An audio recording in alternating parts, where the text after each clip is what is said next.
صبح بدا من طلعته۔ حضرت ابو الحسن رحمۃ اللہ تعالیٰ علیہ حضرت معاذ ابن جبل رضی اللہ تعالیٰ عنہ کے پاس بیٹھا کرتے تھے۔ فرماتے ہیں ان سے جو پیار بڑھا تو پھر میرا مصلی سے بھی بڑھ گیا۔ تابعی ہیں، فرماتے ہیں صحابی رسول سے محبت ہوئی تو ذکر سے بھی ہو گئی، پھر درود شریف سے بھی ہو گئی۔ محبت ان سے بڑھی تو پھر اللہ نے مسجد کا پیار بھی بڑھا دیا۔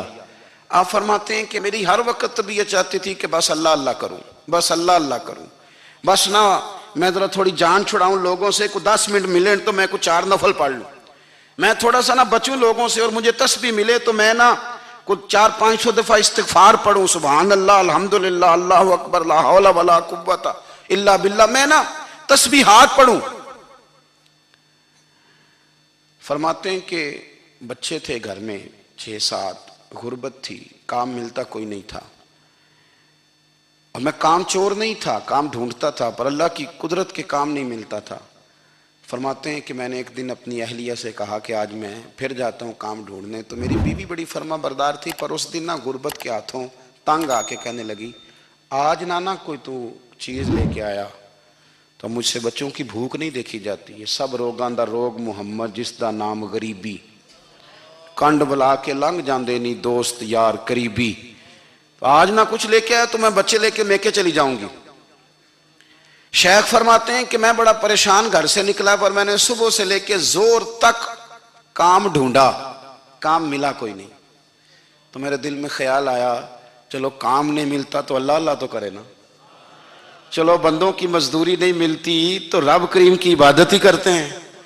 فرماتے ہیں کہ میں نے نا فرات کے پانی سے وضو کیا، نہر کے، شدید دھوپ تھی، ساتھ ریت تھی اور ریت تپ رہی تھی، میں نے اپنا رومال وہیں مصلی کے طور پر بچھا لیا، اور فرماتے ہیں کہ زور سے لے کر عصر تک نماز پڑھی، دھوپ بھی پورے زور پہ، پر میرے سجدے کا ذوق بھی پورے زور پہ۔ فرماتے ہیں سورج بھی چمک رہا ہے اور رب کی عبادت کا ذوق بھی پورے زور پہ، میں سجدہ کروں تو پھر میرا اٹھانے کو جی نہ چاہے۔ میرے استاد لکھا کرتے تھے، یہ ان کا شعر ہے، وہ کہا کرتے تھے مجھے سوز دے، مجھے ساز دے، اور مجھے نیم شب کا نیاز دے، دم سجدہ خود کو میں توڑ دوں، مجھے ایسا ذوق نماز دے، اور میں تیری بہار کا پھول ہوں، میں کھلا بھی ہوں تو تیرے لیے، مجھے میری شاخ سے توڑ لے، مجھے اپنی زلف کا ناز دے۔ بھائی فرماتے ہیں کہ عصر تک میں نے نفل پڑھے، دل ڈھلنے لگا، عصر کی نماز پڑھی اور میں وہاں سے چلا۔ اب میں جب نکلنے لگا تو دل میں خیال آیا کہ چھوٹی چھوٹی دیواریں ہیں گھر کی، بغیر کچھ لیے جاؤں گا تو بیوی دور سے دیکھے گی تو شور کرے گی کہ پھر خالی ہاتھ آ گیا ہے۔ کہتے میں نے اپنے اسی رومال میں جس پہ میں نے نماز پڑھی تھی نا، رومال میں کی آخی دے پنجابی جو صافہ کہتے ہیں، اسی میں نا میں نے کچھ ریت بھر لی کہ وہ دور سے دیکھے گی تو سمجھے گی کچھ لے کے آیا ہے، چلو جا کے اسے بتا دوں گا کہ آج پھر مزدوری نہیں ملی۔ کہتے ہیں وہ ریت لے کر جب میں گھر میں گیا تو پہلے بیوی دروازے پہ کھڑی ہوتی تھی، پوچھتی تھی خالی ہاتھ آ گئے ہو؟ آج میں نے دیکھا تو ہے ہی کوئی نہیں۔ فرماتے ہیں میں اندر داخل ہوا، سلام لیے، کونے میں نے وہ رومال رکھ دیا اور میں نے آواز دی کہ بھلی مانس کہاں ہو؟ تو وہ کہنے لگی آپ منہ ہاتھ دھو لیں، میں روٹی لے کے آئی۔ میں نے کہا روٹی کہاں سے آ گئی؟ یہاں تو کئی دنوں کے فاقے، تو کئی دنوں کی غربت ہے، یہاں تو اس گھر میں تو فقیری ہے۔ فرماتے ہیں کہ وہ روٹی لے کے آئی اور اس وقت کی جو موجودہ نعمتیں تھیں، سمجھ لیں سلاد، اچار، ہر چیز ساتھ لائی۔ میں نے کہا کہ بچے کہاں گئے؟ کہنے لگی وہ کھانا کھا کے کھیلنے گئے، آپ کھانا کھا لیں آ جاتے۔ کھانا اس نے چن دیا۔ میں نے حیرت انگیز لہجے میں ساری نعمتیں اپنے دسترخوان پہ دیکھ کر کے بیوی سے پوچھا یہ کہاں سے آیا کھانا؟ بچوں کو تو نے کہاں سے کھانا کھلایا؟ یہ سارا کچھ کیسا ہے؟ تو کہنے لگی پتہ نہیں آج آپ کس کریم کی مزدوری کرنے چلے گئے تھے، پتہ نہیں کس کریم کی، میرے گھر میں تو اتنی نعمتیں آئی ہیں کہ مجھ سے سنبھالی نہیں جا رہی، اتنا اناج ہے، اتنا گندم ہے، کس کریم کے دروازے آج چلے گئے تھے؟ یہ کہتے کہتے وہ اٹھی اور اٹھ کر کے کہنے لگی پہلے بڑا کچھ آیا تھا، اب کیا لے آئے ہو؟ اور جا کر کے نا اس نے وہ ریت والا رومال کھولا کہنے لگے میں تو لے کے آیا تھا ریت، تو میرے رب نے اسے بھی سونے اور ہیرے بنا دیا تھا۔ جب آپ کی توجہ اللہ کی جانب، میرے نبی پاک صلی اللہ تعالی علیہ وسلم نے فرمایا ہر چیز اپنے رب سے مانگ، ہر چیز مانگ، ہر چیز مانگ۔ یا رسول اللہ کیا کچھ؟ میرے محبوب نے فرمایا تیرے گھر میں نمک بھی ختم ہو جائے تو وہ بھی اپنے رب سے مانگا کر، تو مانگنا وہ تجھے دے گا، تو اس کی بارگاہ میں کشکول طلب دراز تو کرنا۔ اور ترمذی شریف میں عجیب لفظ ہیں، رسول کائنات نے فرمایا، رب کریم فرماتا ہے جب میرا بندہ ہاتھ اٹھاتا ہے نا تو مجھے حیا آتی ہے کہ میں خالی کیسے لوٹا دوں اس کے۔ اتنے بڑے بادشاہ کی بارگاہ میں، او بھائی لوگوں سے عزتیں تلاش کرتے ہو تو وہ کیا تمہیں عزت دیں گے؟ وہ تو کل اچھا کہتے ہیں پرسوں برا کہنے لگ جاتے ہیں۔ لوگوں کے سامنے گڈ بک میں آنا چاہو گے تو وہ تو سویرے تمہارے بارے میں کچھ کہیں گے، شام کچھ اور کہیں گے۔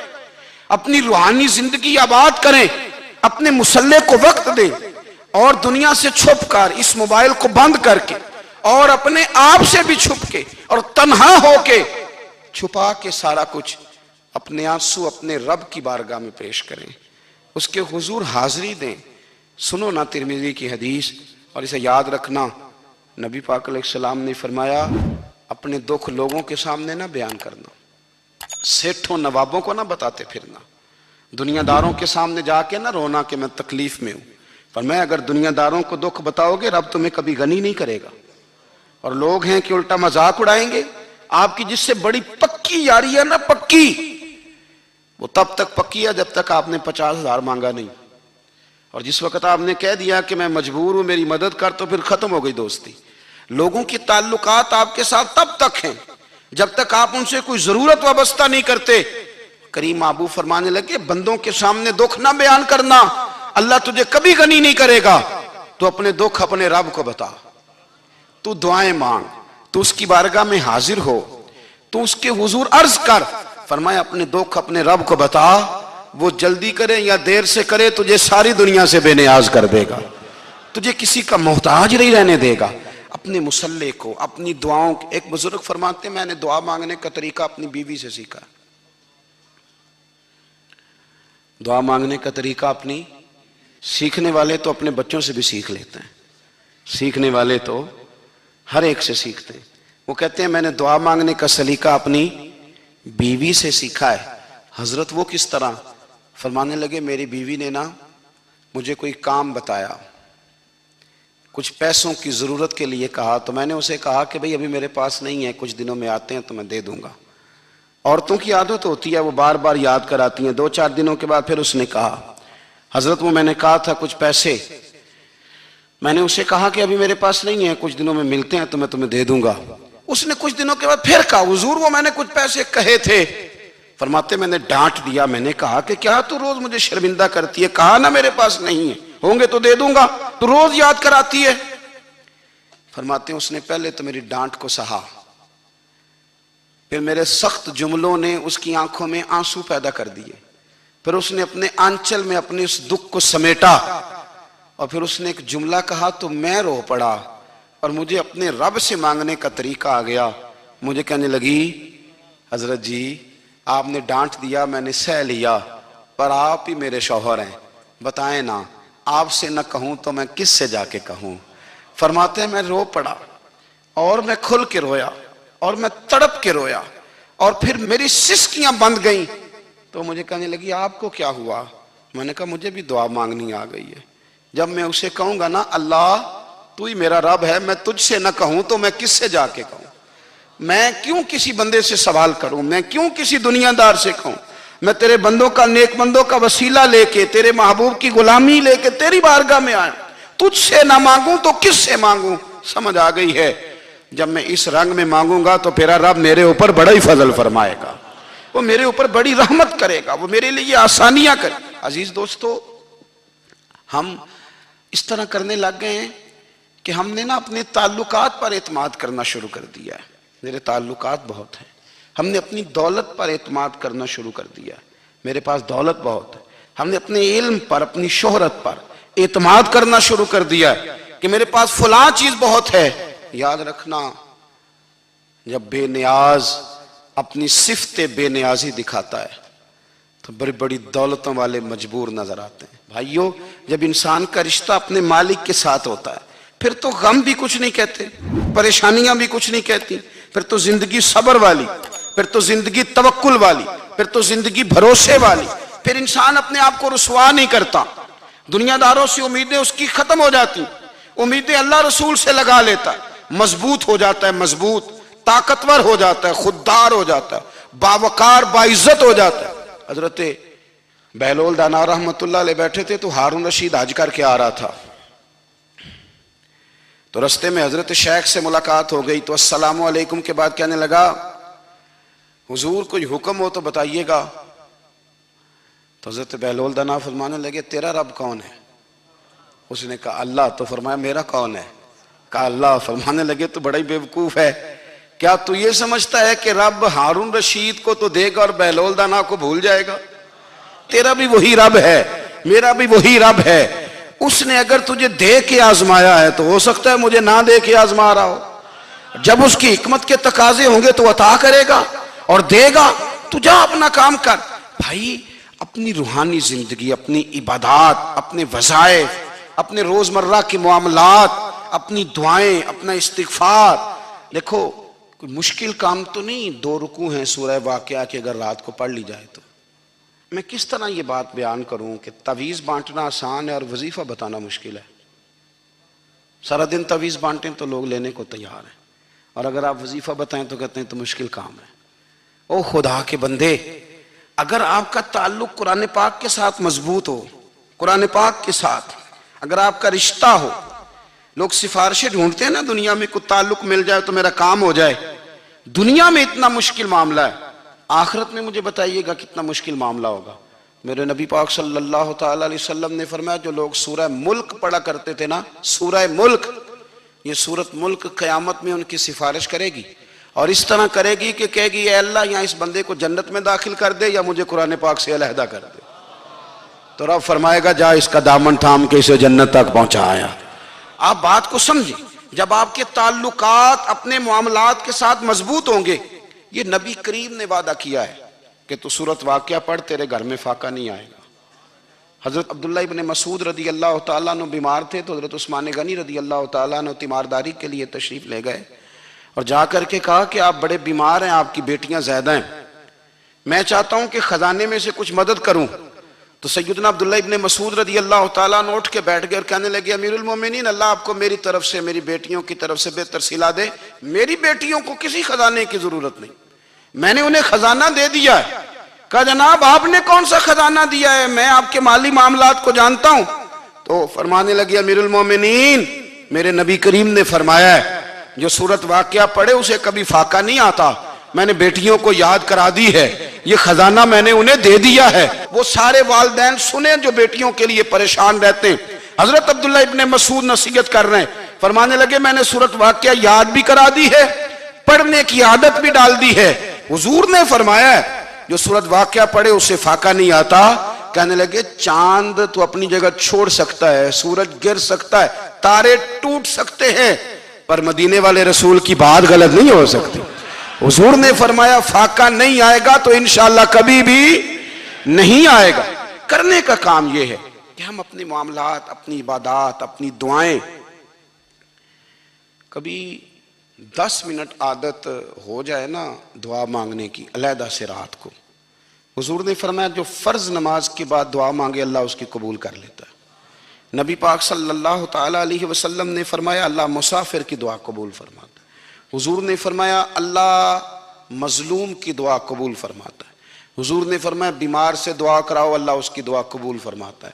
میرے نبی پاک نے فرمایا ماں باپ جب بھی اولاد کے لیے ہاتھ اٹھائیں، ویسے تے بلے شاہ تو آسمانی اڑ دیا ہی پھڑ دیں، جڑا گھر بیٹھا انہوں بڑھیا ہی نہیں۔ حضور فرمانے لگے ماں باپ جب بھی اولاد کے لیے دعا فرمائیں اللہ ان کی دعا کو قبول کرتا ہے۔ آپ اپنا تعلق بنائیں، دعا کے ساتھ، عبادت کے ساتھ، مصلی کے ساتھ رشتہ بنائیں، استغفار پڑھیں۔ صلاح الدین ایوبی صلیبی جنگوں میں تھے، رات کو مسجد اقصی میں نماز پڑھی تو پریشان تھے، ایک بزرگ سے ملاقات ہوئی تو وہ کہنے لگے کہ آپ بڑے پریشان ہیں، کہنے لگے حضور پریشان اس لیے ہوں کہ پہلے ہی مسلمان کمزور ہے. اب میں نے سنا ہے دشمن کا ایک بحری بیڑا وہ جنگی سامان سے بھرا ہوا آ رہا ہے. تو اب ان کے پاس اور تلواریں اور نیزے آ جائیں گے. مسلمانوں کے پاس پہلے ہی وسائل کی کمی ہے. پریشان ہوں کس طرح کر کے مقابلہ کریں گے. یہ بات کہتے ہی صلاح الدین ایوبی نے بزرگوں سے کہا حضور آپ بھی دعا کرنا. دعا کی بڑی طاقت ہے. میرے نبی پاک نے فرمایا دعا مومن کا ہتھیار ہے. دعا مومن کا حضور نے فرمایا تقدیر کو سوائے دعا کے کوئی چیز نہیں بدل سکتی. دعا مومن کا ہتھیار ہے. یہ کافر کے پاس کوئی نہیں. یہ ہتھیار ہے مومن کا. اللہ کرے آپ کو سمجھ آئے. پھر سنیں کئی بار کہہ چکا ہوں یہ ہتھیار ہے. کافر کے مقابلے میں جو تیرے پاس سب سے بڑا ہتھیار ہے وہ دعا ہے. دعائیں کرانی چھوڑ دی, کرنی چھوڑ دی, لینی چھوڑ دی. حضرت سیدنا انس بن مالک رضی اللہ تعالیٰ عنہ فرمایا کرتے تھے میں نے وہ رنگ دیکھا ہے جب حضور دعا مانگتے تھے اور حضور کی مقدس آنکھوں میں آنسو بھی ساتھ ہی بہا کرتے تھے. میں نے وہ انداز دیکھا ہے. تو صلاح الدین ایوبی بزرگ سے کہنے لگے آپ بھی دعا کیجیے, اور خود رونے لگے اور سر سجدے میں رکھ کے رونے لگے اور عشاء سے لے کر فجر تک روئے, خوب روئے. صبح وہ بزرگ آئے تو صلاح الدین ایوبی کا خوبصورت اور ہنستا ہوا چہرہ دیکھا. کہنے لگے آپ بڑے خوش ہیں, رات تو میں نے بڑے روتے ہوئے دیکھا تھا. تو کہنے لگے حضور وہ جو بحری بیڑا آ رہا تھا نا وہ پانی میں ڈوب گیا ہے, اب وہ نہیں آ رہا. ابھی خبر آئی ہے تو میں بڑا خوش ہوں. بزرگ کہنے لگے اٹھ سینے سے لگ اور سن ایک بات, وہ بحری بیڑا پانی میں نہیں ڈوبا, وہ تیرے آنسوؤں میں ڈوب گیا ہے. وہ جو تو رات رویا ہے نا رب کریم کی بارگاہ میں تو وہ ڈوب گیا ہے. بھائی اپنا مصلح کا, عبادت کا, وظائف کا, اللہ اللہ کا سلسلہ اس کو مضبوط کرے. اپنی دعاؤں کے تعلق کو مضبوط کرے. دعائیں بڑے انقلاب برپا کر دیتی ہیں.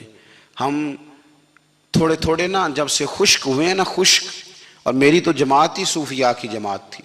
ہم تو داتا علی اجمیری کی جماعت سے, ہم تو خواجہ اجمیری کی جماعت سے, ہم تو شیخ احمد فاروق سرہندی کی جماعت سے, ہم تو صوفیاء کی جماعت. ہماری جماعت نے بھی وہ تعلق جو ہمارے بزرگوں نے بنایا تھا. بزرگ اللہ کے قریب کیسے جاتا ہے؟ تو ہمارے یہاں نا بہت سارے لوگ کہتے ہیں جی نظر ہو گئی تو کام ہو گیا. بھائی جو بخاری مسلم میں طریقہ ہے نا اللہ کا قرب پانے کا وہ تو نفل ہے. نبی کریم علیہ السلام نے فرمایا بندہ نفلوں کے ذریعے رب کے قریب جاتا ہے, اور اتنا قریب جاتا ہے کہ پھر اللہ اس کی زبان بن جاتا ہے, اللہ اس کی آنکھیں بن جاتا ہے, کان بن جاتا ہے, ہاتھ اور پیر بن جاتا ہے. تو یہ تو عبادت ہے, یہ تو اللہ کی بارگاہ کی حاضری ہے جو آپ کو اللہ کے قریب کرے گی. تو اپنے نماز کو اہمیت دے کے ادا کریں. نمازیں موبائل بند کر کے ادا کریں. لیکن نا کچھ لوگ کہتے ہیں مجھے ٹائم نہیں ملتا نماز کا. تو میں کہتا ہوں یہ آپ نے بڑی جرت کی بات کی ہے. مجھے کو میرا پیر بھائی کہا جائے نا میرے پاس ٹائم نہیں آپ کو ملنے کا, تو میں کہتا ہوں آج کے بعد آنا ہی نہ. تو کیا سمجھتا ہے, تو بہت بڑا آدمی ہے, تیرے پاس ٹائم نہیں اور ہمیں ملنے کا ٹائم, موج کر. تو آپ نے اللہ رسول کو کہہ دیا ٹائم نہیں. اور عجیب فلسفہ ہے نا, کہا جائے نماز پڑھنے آؤ تو کہتے ہیں کپڑے ٹھیک نہیں, اور کہا جائے کہ آؤ ذرا دعوت پہ چلیں تو کہتے ہیں 1 منٹ ٹھہر میں کپڑے بدل کے آیا. نماز کے لیے کہا تو کہتے ہیں ٹھیک نہیں, دعوت کے لیے کہا تو کہتے ہیں میں ذرا تیاری کر لوں, یوں جانا مناسب نہیں. یہ معاملہ ٹھیک نہیں. رب تو فرماتا ہے کہ جب تو مسجد میں آ تو زینت اختیار کر کے آ, خوب ذوق سے دعا مانگیں, خوب شوق سے نماز پڑھیں, خوب استغفار کا مزاج بنائیں.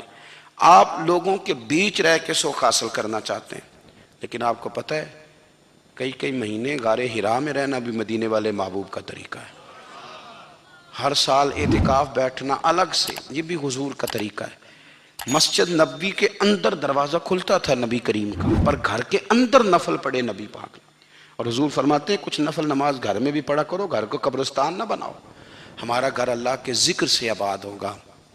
اگر ہم نماز پڑھیں گے نا, میں جب سنت پڑھنے کے لیے گھر میں کھڑا ہوتا ہوں تو میرا جو 2.5-3 سال کا بیٹا ہے نا, وہ بھی میرے ساتھ نماز پڑھنی شروع کر دے. اسے پتہ کوئی نہیں نماز کیا ہوتی ہے, لیکن وہ بھی نا سجدہ نہ بھی کرنا ہے تو ساتھ لیٹ ضرور جاتا ہے. پتہ چلا بچے لیکچر دینے سے نماز نہیں پڑھتے, نماز شروع کر دیں تو بچے بھی شروع کر دیتے ہیں. اللہ تبارک و تعالیٰ کی عبادت کا ایک ہوتا ہے نماز پڑھنا, ایک ہوتا ہے اہتمام کے ساتھ نماز پڑھنا. یعنی ذرا وقت پہ اٹھنا, ذرا صحیح کر کے وضو کرنا, ذرا شوق سے مصلی بچھانا. ایک ہوتا ہے تسبیح پڑھ لینا اور ایک ہوتا ہے ذرا تھوڑا سا نا شوق کے ساتھ اللہ کو یاد کرنا. آپ کبھی جو میں نے آیہ کریمہ پڑھی اس کی آپ شان نزول دیکھیں. نبی کریم صلی اللہ تعالی علیہ وسلم کے نا کچھ صحابہ اللہ کی محبت کے شوق میں حضور کی بارگاہ میں حاضر ہوئے اور انہوں نے آ کے عرض پتہ کیا کیا؟ عرض کرنے لگے یا رسول اللہ صلی اللہ تعالی علیہ وسلم سالوں بیت گئے ہیں سجدے کرتے ہوئے، حضور سالوں بیت گئے ہیں تسبیح پڑھتے ہوئے، سالوں بیت گئے کہتے ہوئے کہ سبحان اللہ وہ پاک ہے، ہمیں سالوں بیت گئے یہ کہتے ہوئے کہ اللہ اکبر وہی سب سے بڑا ہے، سالوں بیت گئے کہتے ہوئے کہ الحمدللہ ساری تعریفیں اللہ کے لیے، سالوں بیت گئے اس کی تسبیح کرتے، تحلیل کرتے، تکبیر کہتے. حضور اب نہ ہمارا اپنے رب سے ملنے کو جی چاہتا ہے. کبھی اے حقیقت منتظر نظر آ نہ لباس مجاز میں، لاکھوں سجدے تڑپ رہے ہیں میری جبین نیاز میں. اور اقبال کہنے لگے کہ تیرے عشق کی انتہا چاہتا ہوں، تو میری سادگی دیکھ کیا چاہتا ہوں، میرا ذرا سا تو دل ہے مگر شوق اتنا، میں وہی لن ترانی سنا چاہتا ہوں. میرا بھی دل کرتا ہے کہ اللہ میں تجھے کہوں میں تجھے دیکھنا چاہتا ہوں جس طرح حضرت موسیٰ کلیم علیہ السلام نے کہا تھا، اور تو مجھے کہے کہ لن ترانی تو نہیں دیکھ سکتا، ذرا سا تو دل ہے مگر شوق اتنا، میں بھی وہی لن ترانی سنا چاہتا ہوں. پھر کہنے لگے بھری بزم میں راز کی بات کہہ دی، بڑا بے ادب ہوں سزا چاہتا ہوں. دیکھو سب لوگوں کے بیچ ہی میں نے یہ کہہ دیا. میرے عزیز صحابہ نا شوق میں، کتنے سارے لوگ ہیں آپ، کتنی ماشاءاللہ بڑی تعداد میں آپ آئیں. ہم بھی کبھی اس شوق میں گئے ہیں کہ ہمارے رب کو دیکھنے کو دل چاہتا ہے، ہمارا جی چاہے وہ کبھی ہمیں ملے، ہم کبھی اس کی زیارت کریں، اس کی بارگاہ کرم میں ہم حاضر ہوں. صحابہ نے عرض کیا یا رسول اللہ صلی اللہ تعالی وسلم ہمارا رب کہاں ہے؟ ہمارا نا اپنے رب کو دیکھنے کو جی چاہتا ہے. جب صحابہ نے یہ عرض کیا تو اللہ نے قرآن مجید نازل کیا، فرمایا وَإِذَا سَأَلَكَ عِبَادِي أَنِّي فَإِنِّي قَرِيبٌ. محبوب جب میرے بندے آپ کی بارگاہ میں آ کے میرے بارے میں پوچھیں نا تو ان سے کہہ دینا میں ان کے قریب ہی ہوں، قریب ہی ہوں. دلیل کیا ہے؟ بھائی اذا دان، یہ جب بھی مجھ سے دعا مانگیں گے میں ان کی دعاؤں کو قبول فرماؤں گا، میں ان کے قریب ہوں، میں ان کے قریب ہوں. یہ جب بھی دعا مانگیں گے نا میں قبول کروں گا، میں ان کے قریب ہوں. اللہ تبارک و تعالیٰ کے بندے اللہ سے محبت کرتے، رب کی بارگاہ میں جھکتے، اس کو اپنے دکھ سناتے، اس کے پیارے محبوب صلی اللہ تعالی علیہ وسلم کا وسیلہ لے کے اس کے حضور حاضر ہو جاتے، پیشانیاں سجدوں سے روشن ہوتی. ہم نا ہر چیز کے لیے وقت نکالتے ہیں، ہر چیز کے لیے، لیکن عبادت کے لیے وقت نہیں نکالتے. ہر شے آباد ہے، ہر شے. ہماری فیس بک بھی آباد ہے، واٹس ایپ بھی آباد ہے، ہمارے ٹویٹر بھی آباد ہیں، ہماری ہر چیز آباد ہے. سب سے کم آباد ہمارا مصلی رہ گیا ہے، سب سے کم. وہ لوگ اب ڈھونڈنے سے ملتے ہیں جن کی بغل میں مصلی ہوتا تھا. میرے بھائی آپ کتنا کو دنیا کے پیچھے بھاگو گے تھکا دے گی، کتنا دولت کے پیچھے بھاگو گے تھکا دے گی. آپ جب اپنی زندگی میں جمع تفریق کرو گے نا تو مرتے وقت احساس ہوگا کہ سارا کچھ تو لوگوں کے لیے کیا، اپنے لیے تو کر ہی کچھ نہیں سکے. اور ہم عبادت کے معاملے میں بہانے بازی بھی کرتے ہیں. ہم کہتے ہیں اوہو رزق کمانا بھی تو عبادت ہی ہے نا، تو میں حلال روزی کے لیے جا رہا ہوں یہ بھی تو عبادت ہے نا. میری طرح کے لوگ کہہ دیتے ہیں کہ میں سویرے اٹھ کے مدرسے میں کچھ اسباق دیکھتا ہوں تو یہ بھی تو عبادت ہے. میں بیان کرنے کے لیے مطالعہ کرتا ہوں تو یہ بھی تو عبادت ہے نا. اتنے لمبے سفر کر کے ملک میں دنیا میں گھومتا ہوں تو یہ بھی تو میں عبادت ہی کر رہا ہوں. اب اسپیشل نفلوں کے لیے وقت کس طرح نکلے، اسپیشل کر کے تسبیح میں کیسے چلاؤں، میں سارا کچھ ہم بہانے بنا لیتے ہیں نا. میرا سوال یہ ہے کہ یہ ساری باتیں صحابہ کو, نبی کریم کو, دیگر لوگوں کو بھی تو پتہ تھی نا. لیکن آپ غور تو کریں, 23 سال حضور کو وقت ملا, مختصر وقت ظاہراً تبلیغ کرنے کے لیے. پوری دنیا میں دین بھی پھیلانا ہے. گھر میں 11 ازواج ہیں, 4 بیٹیاں ہیں, ان کی اولادیں, سارے کام کاج بھی دیکھنے ہیں. لیکن سیدہ طیبہ طاہرہ حضرت عائشہ صدیقہ رضی اللہ تعالیٰ عنہ فرماتی ہیں سارا دن تبلیغ کرتے, ہر غلام کے دکھ سنتے, گھر میں آتے تو اپنے گھر والوں کا خیال کرتے, کام میں ہمارا ہاتھ بٹاتے. قربان جاؤں, کہتی ہیں زمانہ سارا سو جاتا لیکن آمنہ کے لال مصلی بچھا لیتے. دنیا سو گئی, ساری سب سو گئے, جو خدام تھے, وہ جو غلام تھے, وہ سو گئے. صحیح مسلم نے لفظ ملیں گے, سیدہ پاک فرماتی ہیں او میرے نبی کے غلاموں, میں نے یہ رنگ بھی دیکھا ہے کہ حضور نے اتنا کھڑے رہے, اتنا قیام کیا, اتنا قیام کیا کہ مقدس پیروں میں ورم آ گئے, سوج گئے پیر. اتنے بڑے دل پہ ہاتھ رکھ کے نہیں بتا سکتا کہ میرے کبھی نماز میں پیر سوج گئے ہوں, کوئی نہیں بتا سکتا. بچوں کی روٹی کماتے تھک گئے بات الگ ہے, ہم سیر کرنے گئے تو تھک گئے بات الگ ہے. لیکن عبادت میں یہ بھی تو مسلم شریف ہے نا, یہ بھی تو دین ہے نا, یہ بھی تو حضور کی سنت ہے, یہ بھی تو وہ چیز ہے جو کریم کی آنکھوں کی ٹھنڈک ہے. سیدہ فرماتی ہیں پیروں میں ورم آ گئے, اور ساری رات ہی حضور نے نماز پڑھی اور ایک ہی آیت بار بار دہرائی. مسجد نبوی میں بلال حبشی نے فجر کی اذان دے دی اور حضور ابھی مصلی پہ تھے. کریم فارغ ہوئے, میں نے عرض کی یا رسول اللہ صلی اللہ علیہ وسلم, آپ کے تو صدقے اللہ اگلے پچھلوں کے گناہ معاف کرے گا, تو آپ اتنی آہوزاری کیوں فرماتے ہیں؟ آپ تو شفیع ہیں, آپ تو انبیاء کے امام ہیں. تو حضور نے فرمایا عائشہ تم نے گنوایا ہے نا میرے اللہ کی مجھ پر کتنی رحمت ہے. افلا اکون عبدا شکورا, فرمایا اگر اس نے اتنی نعمتیں دی ہیں تو کیا میں اس کا شکر گزار بندہ نہ بنوں؟ میں شکر گزار بندہ نہ بنوں اس کا؟ پھر اگر اتنی نعمتیں اس نے دی ہیں, مجھے اتنا نوازا ہے, تو پھر میں اس کے سامنے سجدے نہ کروں؟ او میرے بھائی, بڑے قابل فخر لوگ ہیں ہم کہ ہم نبی پاک کے غلام ہیں. ہم قابل فخر ہیں کہ نبی کریم کے غلام ہیں. کیا کبھی اس غلامی کے شکرانے میں بھی 2 نفل پڑھے کہ یا اللہ تیرا شکر ہے تو نے ہمیں حضور کا غلام بنایا ہے؟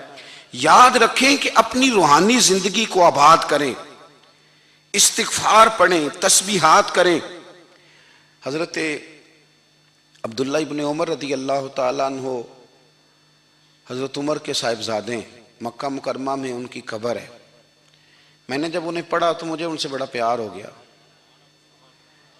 لیکن آپ کو پتہ ہے وہاں جا کے کسی شخص کا مزار تلاش کرنا یا پوچھنا ایک مشکل کام ہوتا ہے. تو ایک دفعہ میں مکہ شریف میں حاضر تھا, تو ایک گاڑی والا ڈرائیور مجھے کہنے لگا کہ مولانا میں آپ کو جانتا ہوں, مجھے آپ سے محبت ہے, ایک بات بتاؤں آپ کو. میں نے کہا بتاؤ. کہنے لگے حضرت عبداللہ ابن عمر کی قبر دیکھنی ہے. میں نے کہا یہ تو نہیں کہہ رہا, یہ کسی نے بندوبست کرایا ہے, یہ اللہ نے تیرے دل میں بات ڈالی ہے, یہ ہو گیا تو لے چل مجھے. حضرت عبداللہ ابن عمر کو نبی پاک نے فرمایا تھا راجل صالح, یہ نیک بندہ ہے, یہ متقی آدمی. حضرت عبداللہ ابن عمر رضی اللہ تعالیٰ عنہ سیدنا فاروق اعظم رضی اللہ تعالیٰ عنہ کے صاحبزادے ہیں, اور ان کی ہمشیرہ سیدہ حفصہ رضی اللہ تعالیٰ عنہ حضور کی زوجہ محترمہ. ایک دن اپنی ہمشیرہ سے کہنے لگے کہ نبی کریم صلی اللہ تعالیٰ علیہ وسلم گھر میں آئے نا, اور اگر حضور غم امت میں پریشان نہ ہوں, طبیعت کو حشاش بشاش دیکھو, تو ذرا پوچھنا تو صحیح حضور کا میرے بارے میں کیا خیال ہے, پوچھنا تو صحیح کہ کریم کی بارگاہ میں میرا کیا مقام ہے, میرے بارے میں حضور کیا فرماتے ہیں. اب بہن کو کام بتائے اور بتائے بھی بھائی, اور پھر بہن وہ کام نہ کرے, یہ تاریخ میں ہوتا نہیں. حضرت عمر فاروق رضی اللہ تعالیٰ عنہ کی صاحبزادی ام المومنین رضی اللہ تعالیٰ عنہ فرماتی ہیں کہ میں تو بس منتظر تھی. انہوں نے تو کہا تھا نا کہ اگر تم حشاش بشاش دیکھو تو بات کرنا, لیکن حضور تشریف لائے, میری باری تھی، میرے گھر تشریف لائے، کھانا پیش کیا تو فوراً میں نے عرض کی حضور ایک بات پوچھنی تھی. تو حضور نے فرمایا پوچھئے. میں نے عرض کی حضور میرے بھائی عبداللہ ابن عمر کے بارے میں آپ کا کیا خیال ہے؟ نوجوانوں میری بات پہ غور کرنا، میرے بھائی کے بارے میں آپ کا کیا خیال ہے؟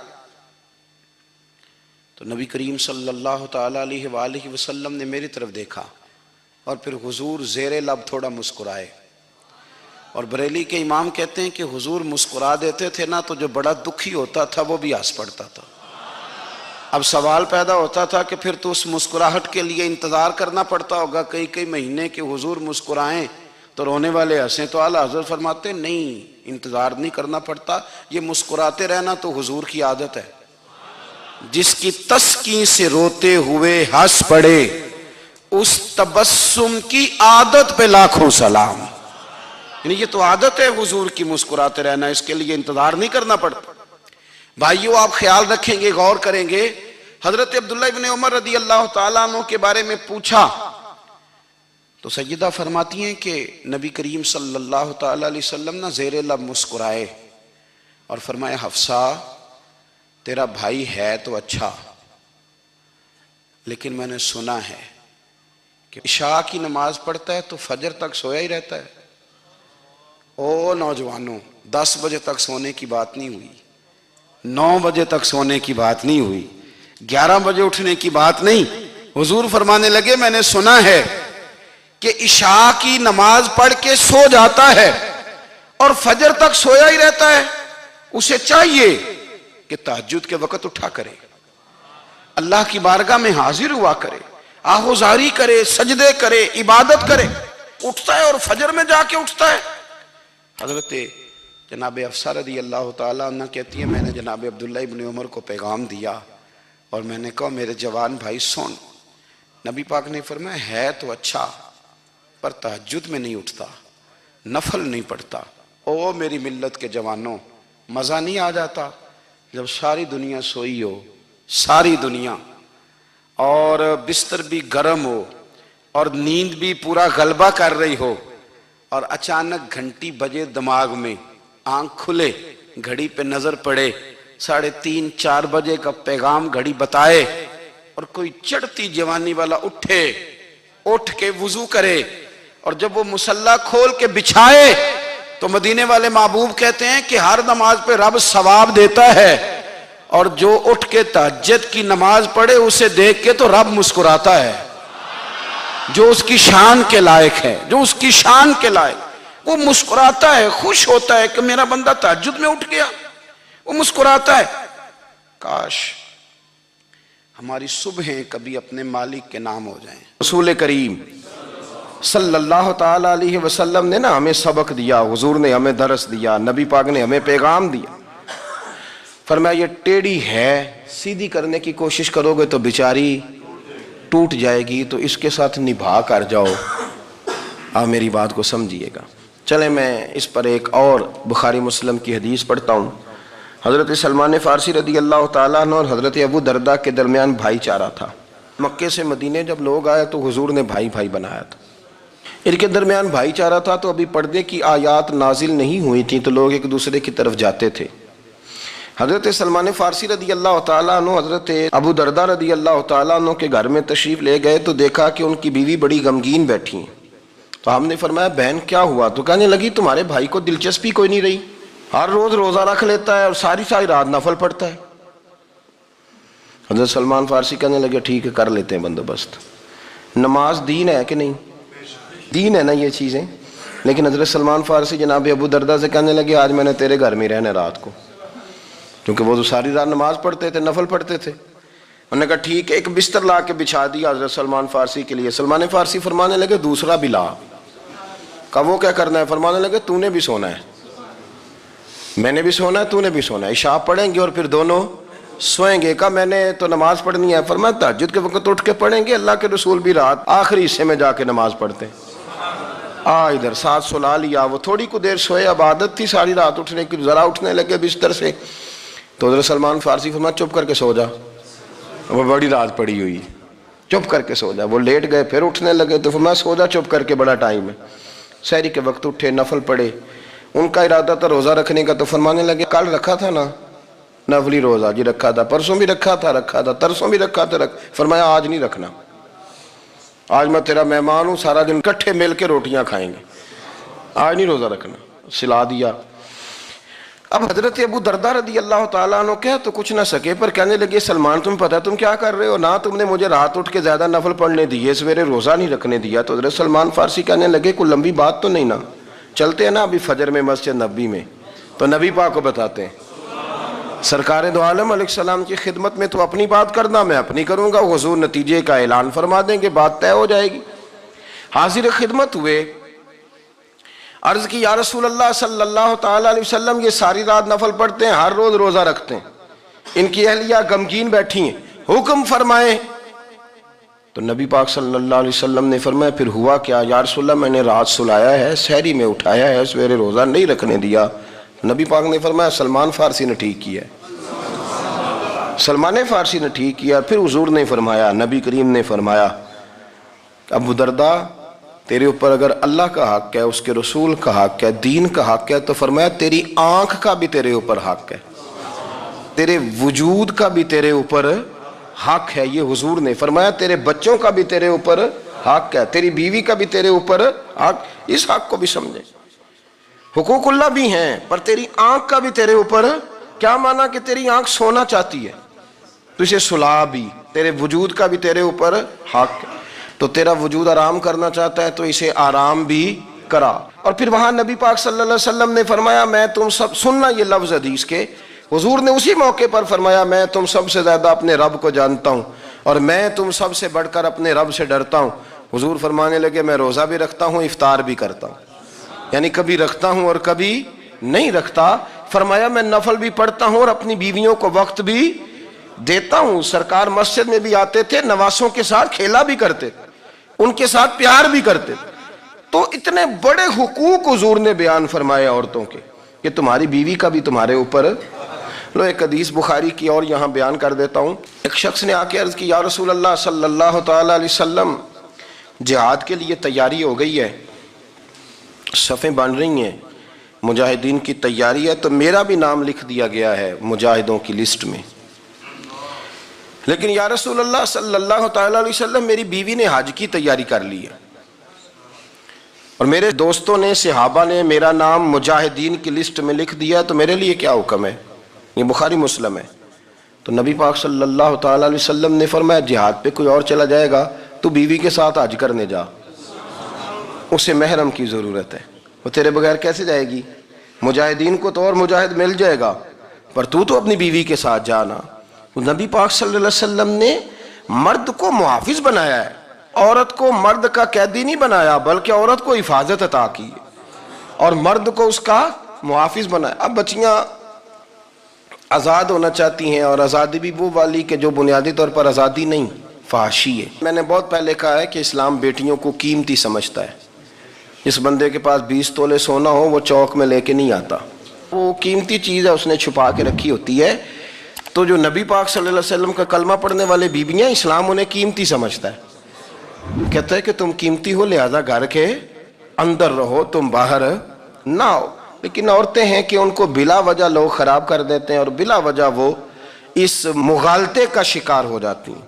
اب آگے بڑھتے ہیں۔ قرآن مجید نے سورہ نور کی آیت نمبر 30 میں کہا کہ کل للمؤمنین یغضوا من ابصارہم، فرمایا کہ اے محبوب علیہ السلام مومن مردوں سے کہہ دو کہ اپنی نظریں جھکا کے رکھیں، اپنی نظریں۔ اور اگلی آیت میں فرمایا وَقُلْ لِلْمُؤْمِنَاتِ یغضضن من ابصارہن، فرمایا کہ اے محبوب مومن عورتوں سے بھی کہہ دو کہ اپنی نظریں جھکا۔ مرد بھی اپنی نظر جھکا کے رکھے گا عورت کی طرف، لیکن یہ ساری پابندی صرف مرد پر نہیں، عورت بھی غیر محرم کا چہرہ نہیں دیکھے گی، اس پر بھی اسی طرح نظر جھکانے کا حکم ہے، جس طرح کہ وہ ہر دکاندار کو بھائی جان کہہ کے گفتگو کرنے کی اس کو بھی اجازت نہیں ہے کہ وہ بھی وہ سمجھے کہ پابندی تو مرد نے کرنی تھی، میں نے تھوڑی کرنی تھی۔ وہ جس کے پاس جائے، جہاں بھی جائے، ڈاکٹر کے پاس جائے، باہر جائے، تو وہ جس طرح مرضی اس کا دل چاہے وہ بات چیت کرے، اس کی عورت کو بھی اجازت اسلام نہیں دیتا. بنیادی طور پہ اسلام شرم و حیا کا دین ہے. حیا کی بات کرتا ہے. حیا کی جب ہم تعریف کرتے ہیں تو حیا کی تعریف یہ ہے کہ کوئی کبھی چیز دیکھ کے نا تو آپ کی طبیعت میں کراہت محسوس ہو, آپ کوئی غلط جملہ منہ سے نکالتے ہوئے ذرا جھجکیں, آپ کوئی غلط بات کرتے ہوئے تھوڑا بوجھ محسوس کریں.